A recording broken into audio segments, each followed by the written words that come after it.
روزہ رکھنے کے باوجود بھی یہ 5 عورتیں جنت میں داخل نہیں ہوں گی۔ یہ جملہ سن کر شاید آپ چونک جائیں، شاید دل کو ٹھیس پہنچے، مگر حقیقت اکثر تلخ ہی ہوتی ہے۔ آپ ایک ایسی بڑی غلطی کر رہی ہیں جس کا احساس بعد میں ہوگا، اور پھر آپ خود کہیں گی کاش میں پہلے جان لیتی۔ اے روزہ رکھنے والی بہنوں، یہ بات سنجیدگی سے سن لیں۔ اگر آپ ان 5 عورتوں میں شامل ہو گئی ہیں تو آپ کا روزہ محض ایک رسم رہ جائے گا۔ اللہ کے رسول صلی اللہ علیہ وآلہ وسلم کی وہ سخت وعید یاد کر لیں جو انسان کے رونگٹے کھڑے کر دیتی ہے۔ اگر آپ نے ان اعمال سے توبہ نہ کی تو جنت کا راستہ آپ کے لیے مشکل ہو سکتا ہے۔ ابھی بھی وقت ہے، سنبھل جائیں، ورنہ قیامت کے دن پچھتاوے کے سوا ہاتھ کچھ بھی نہ آئے گا۔ یہ گفتگو کسی عام موضوع پر نہیں، بلکہ ایک ایسا آئینہ ہے جس میں ہر ماں، ہر بہن، ہر روزہ دار عورت کو اپنا چہرہ دیکھنا ہوگا۔ ہم رمضان کی رونقوں، افطار کی تیاریوں اور سحری کی مصروفیات میں اتنے کھو جاتے ہیں کہ بھول جاتے ہیں یہ مہینہ صرف کھانے پینے کے اوقات بدلنے کا نام نہیں، بلکہ نفس کو قابو کرنے کا مہینہ ہے۔ ذرا میدان حشر کا منظر ذہن میں لائیں۔ تپتا ہوا دن، سورج سوا نیزے پر، ہر شخص اپنی نیکیوں کا بوجھ اٹھائے کھڑا ہے۔ ایک طرف وہ عورتیں ہیں جن کے روزے ان کے لیے سایہ اور ٹھنڈک بن چکے ہیں، اور دوسری طرف وہ بدقسمت عورتیں جن کے چہروں پر ندامت صاف دکھائی دیتی ہے۔ ان کے پاس بھی 30 روزوں کا حساب ہے، لیکن جب وہ اعمال کے ترازو میں رکھے جاتے ہیں تو وزن نہ ہونے کے برابر نکلتا ہے۔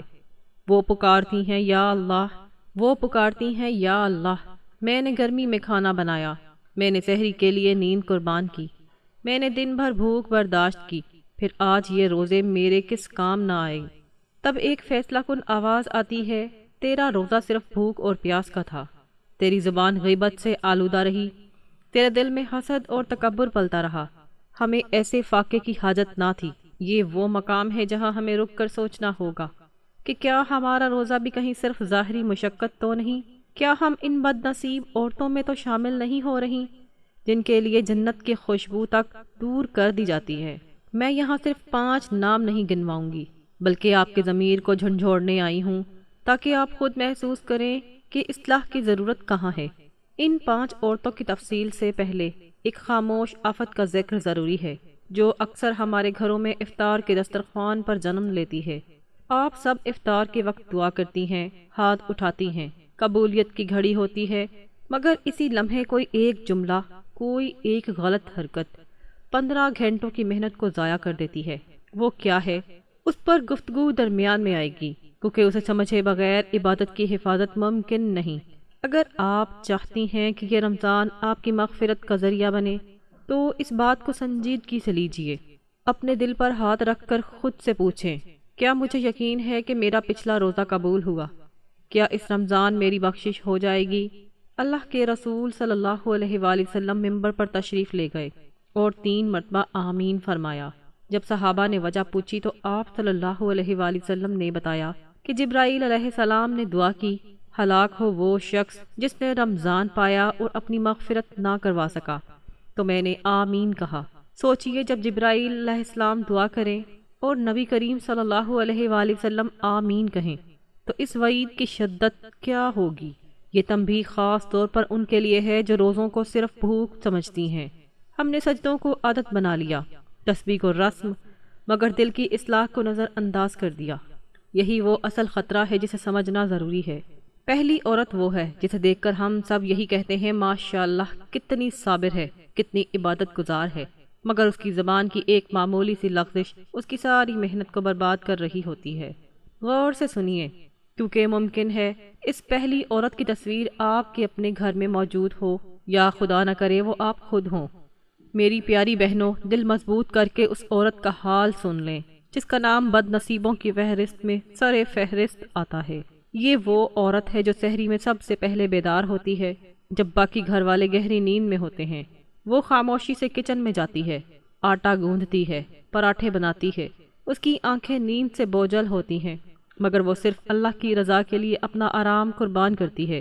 اس نے روزہ رکھا، تسبیح پڑھی، گرمی میں پیاس برداشت کی، یہاں تک کہ سب کچھ درست تھا۔ لیکن جیسے جیسے دن ڈھلتا ہے اور بھوک و پیاس کی شدت بڑھتی ہے، اس کا اصل امتحان شروع ہوتا ہے۔ افطاری کا وقت قریب آتے ہی گھر کے ماحول میں ایک تناؤ سا پیدا ہو جاتا ہے۔ اگر شوہر نے پوچھ لیا کہ کیا تیار ہوا ہے تو وہ جھنجھلا اٹھتی ہے۔ اگر بچوں سے کوئی شرارت ہو جائے یا بہو سے برتن ٹوٹ جائے تو اس کے منہ سے ایسے تلخ جملے نکلتے ہیں کہ سننے والوں کے دل زخمی ہو جاتے ہیں۔ بدزبانی، طعنہ و تشنیع اور سخت لہجہ اور یوں گھر کی برکت جیسے دھوئیں کی طرح اڑ جاتی ہے۔ میری بہن، ذرا خود سے پوچھیں، آپ نے روزہ کیوں رکھا تھا؟ کیا صرف بھوکا رہنے کے لیے؟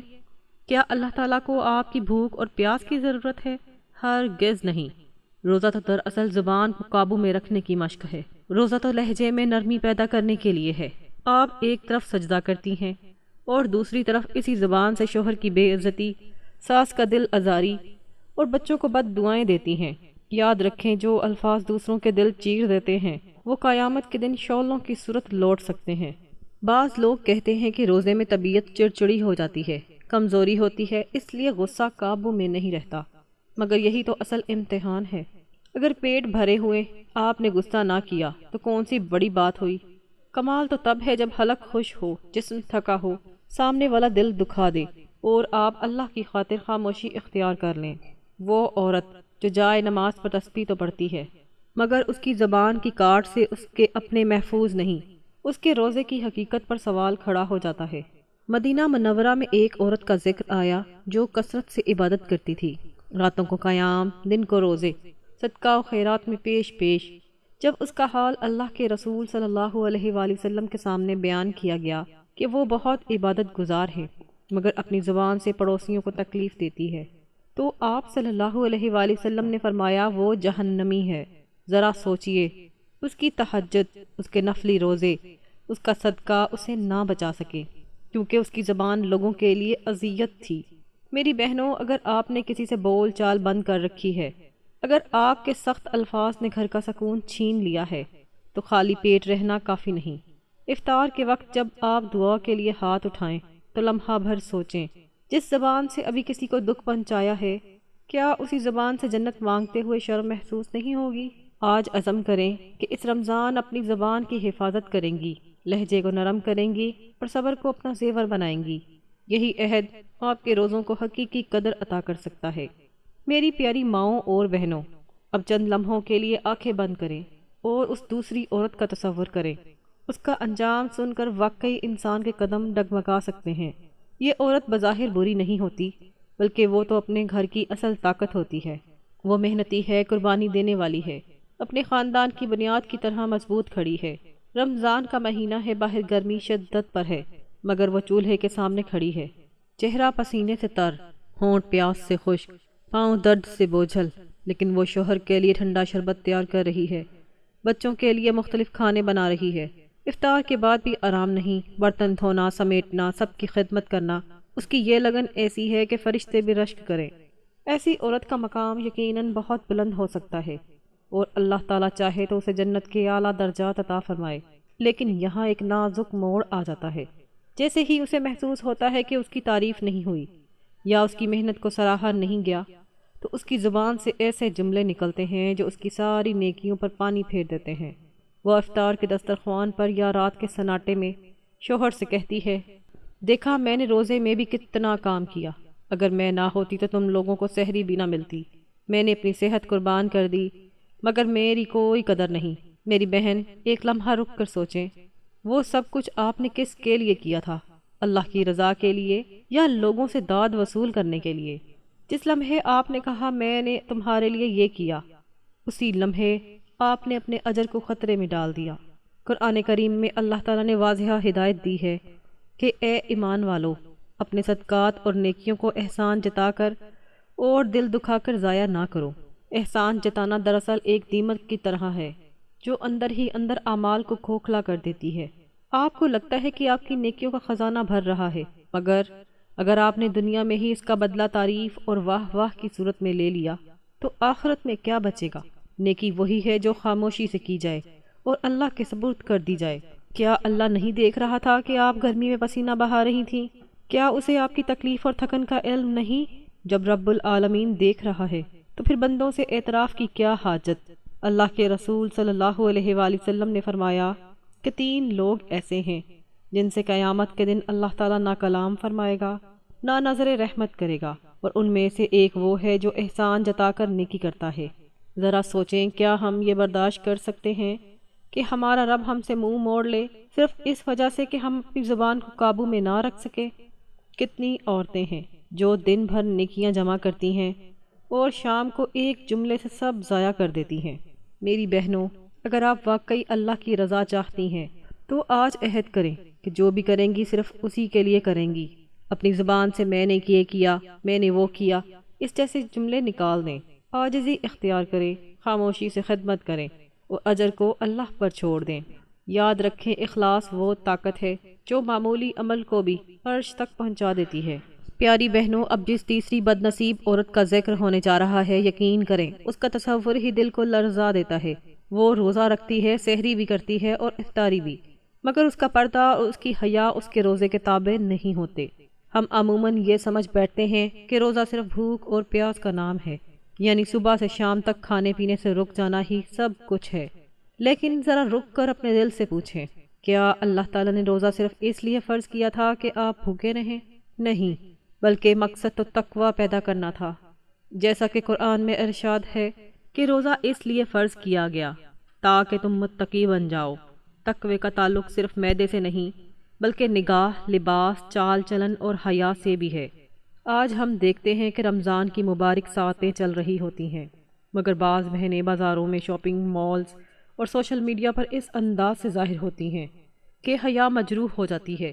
باریک اور چست لباس، تیز خوشبو، غیر محرم مردوں سے بے تکلف ہنسی مذاق کیا، یہ وہ طرز عمل ہے جو اس رب کو پسند نہیں ہو سکتا جس کی رضا کے لیے 15 گھنٹے پیاس بھوک برداشت کی۔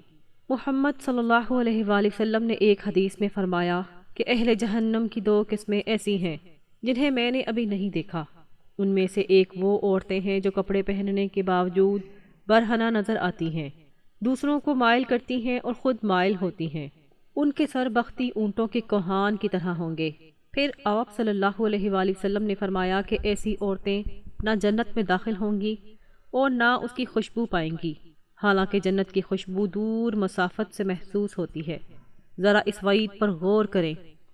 آپ نے بھوک برداشت کی، گرمی میں صبر کیا، مگر اگر نمائش اور فیشن کی خاطر حیا کا دامن چھوڑ دیا تو کیا باقی رہا؟ وہ روزہ جو آپ کو پاکیزگی اور باطنی اصلاح دینے کے لیے آیا تھا، وہ محض ایک ظاہری عمل بن کر رہ گیا۔ کیا واقعی سر سے دوپٹہ ہٹا دینے یا غیر محرم کے سامنے زیب و زینت دکھانے سے اللہ خوش ہوگا؟ ہرگز نہیں۔ حیا عورت کا اصل زیور ہے، بلکہ ایمان کا حصہ ہے۔ جس دل میں حیا نہ ہو اس کی عبادتوں کا وزن کم ہو جاتا ہے۔ کتنا افسوس ہے کہ ہم اللہ کو راضی کرنے کے لیے کھانا چھوڑ دیتے ہیں، مگر لوگوں کی نظروں میں اچھا لگنے کے لیے اپنی حیا کا سودا کر لیتے ہیں۔ یاد رکھیں، حسن اور جوانی عارضی ہے۔ کل جب قبر کی تنہائی ہوگی تو نہ فیشن کام آئے گا نہ سوشل میڈیا کی تعریفیں، وہاں پر پردہ کام آئے گا جو اللہ کی رضا کے لیے کیا گیا ہوگا۔ تصور کریں، قیامت کے دن جب اللہ پوچھے گا، اے میری بندی، تو نے میرے لیے روزہ رکھا مگر میری حدود کیوں توڑی؟ اس سوال کا جواب کیا ہوگا؟ میری ماؤں اور بہنوں، حیا عورت کا وقار ہے۔ اگر روزہ رکھ کر بھی نگاہ، لباس اور رویہ محفوظ نہ رہا تو مقصد فوت ہو گیا۔ آج عہد کریں کہ اس مبارک مہینے میں اپنی زینت کی نمائش سے بچیں گی، اپنی نگاہوں اور لباس کی حفاظت کریں گی اور حیا کو اپنا تاج بنائیں گی۔ ایک سچا فیصلہ آپ کی عبادتوں میں جان ڈال سکتا ہے اور آخرت میں کامیابی کا ذریعہ بن سکتا ہے۔ میری پیاری بہنوں، اب دل پر ہاتھ رکھ کر اس چوتھی عورت کے بارے میں سنیں۔ یہ وہ عورت ہے جس کی عبادتیں اس کے اپنے گھر کی چھت سے اوپر نہیں جا پاتی۔ باہر کی دنیا میں وہ نہایت نیک سمجھی جاتی ہے، محلے میں اس کی پارسائی کے چرچے ہوتے ہیں، وہ تسبیح بھی پڑھتی ہے، سحری و افطاری کا خوب اہتمام بھی کرتی ہے، لوگوں سے نرم لہجے میں بات کرتی ہے، لیکن جب معاملہ اپنے شوہر کا آتا ہے تو اس کا رویہ بدل جاتا ہے۔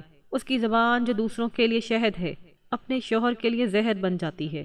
اللہ تعالیٰ نے عورت کے لیے اس کی جنت کا ایک دروازہ اس کے گھر میں رکھا ہے۔ ایک طرف اللہ کی عبادت ہے اور دوسری طرف اس بندے کی رضا ہے جسے اللہ نے اس کا شریک حیات بنایا۔ ذرا سوچئے، آپ سارا دن اللہ کے لیے پیاسی رہیں، بھوک برداشت کی، مگر جیسے ہی شام کو شوہر گھر آیا آپ کے چہرے پر ناگواری آ گئی۔ آپ نے اس سے سخت لہجے میں بات کی، اس کی جائز بات کو رد کر دیا، یا اس کی محنت کو سراہنے کے بجائے تانے دے دیے کہ تم نے میرے لیے کیا ہے۔ کیا یہ وہ اخلاق ہیں جو روزہ سکھانے آیا تھا؟ روزہ دراصل عاجزی اور نفس کو جھکانے کی تربیت ہے۔ اگر وہ آپ کو اپنے ہی گھر میں نرم مزاج نہ بنا سکا تو پھر وہ محض ظاہری مشقت رہ گئی۔ محمد صلی اللہ علیہ وآلہ وسلم نے فرمایا، اگر میں اللہ کے سوا کسی کو سجدہ کرنے کا حکم دیتا تو عورت کو حکم دیتا کہ وہ اپنے شوہر کو سجدہ کرے۔ اس ارشاد سے شوہر کے حق کی اہمیت واضح ہوتی ہے۔ ایک اور روایت میں آیا ہے کہ جس عورت سے اس کا شوہر ناراض ہو، اس کے اعمال کی قبولیت خطرے میں پڑ سکتی ہے۔ اب خود فیصلہ کیجئے، جب گھر والا ہی آپ سے خوش نہ ہو تو لمبی نمازوں اور طویل تسبیحوں کا کیا فائدہ؟ بعض عورتیں کہتی ہیں کہ شوہر بھی تو غلطی کرتا ہے، وہ بھی تو غصہ کرتا ہے۔ بے شک وہ انسان ہے، اس سے کوتاہی ہو سکتی ہے، مگر آپ کا امتحان اسی رویے میں ہے۔ اگر آپ اس کی سختی پر صبر کر کے اللہ کی رضا کے لیے معاملہ درست رکھتی ہیں تو یہی آپ کے لیے عظیم اجر کا سبب بن سکتا ہے۔ لیکن اگر آپ بھی مقابلہ شروع کر دیں، زبان درازی کریں اور اسے نیچا دکھائیں تو گویا اپنے ہاتھوں اپنی جنت کو نقصان پہنچا رہی ہیں۔ کتنا عجیب ہے کہ ہم اللہ کو راضی کرنے کے لیے پانی چھوڑ دیتے ہیں مگر اپنی انا نہیں چھوڑ پاتے، مصلے پر بیٹھ کر مغفرت مانگتے ہیں مگر اسی گھر میں رہنے والے شخص کے لیے دل نرم نہیں کر پاتے۔ یاد رکھیں، گھر تب ہی سکون کا گہوارہ بنتا ہے جب عورت اس میں محبت، برداشت اور فرمانبرداری کا چراغ روشن کرتی ہے۔ وہ عورت جو دن بھر روزے میں ہو مگر شوہر کے آتے ہی ماحول خراب کر دے، اس کا روزہ روح سے خالی ہو جاتا ہے۔ ذرا قبر کی تنہائیوں کا تصور کریں، وہاں اللہ کے حق کے بعد بندوں کے حقوق کا سوال بھی ہو سکتا ہے۔ کیا آپ پورے یقین سے کہہ سکیں گی کہ میں نے اپنے شوہر کا حق ادا کیا؟ میری بہنوں، اگر آپ چاہتی ہیں کہ آپ کا رمضان واقعی کامیاب ہو تو آج نیت کریں کہ اپنے رویے کو درست کریں گی، گھر کے سکون کو ترجیح دیں گی اور اللہ کی رضا کے لیے اپنے شوہر کے ساتھ حسن سلوک اختیار کریں گی۔ یہی عزم آپ کی عبادتوں کو وزن عطا کرے گا اور آپ کے گھر کو جنت کا نمونہ بنا سکتا ہے۔